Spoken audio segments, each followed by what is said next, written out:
What you're seeing here is the magic and mystification of true IR transmission.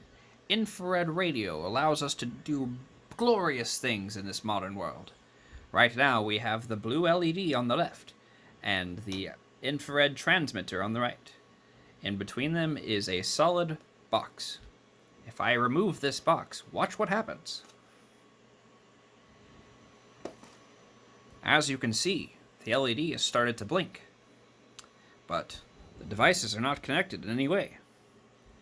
This device is plugged into the wall using clean electric power provided by the coal companies in your local Arkansas coal company.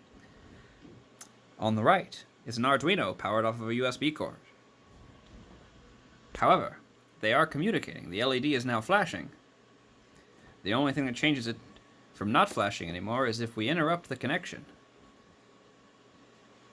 And once the connection is restored, the light begins to operate again. What wonders we can see with infrared communication. It's amazing what the future will hold.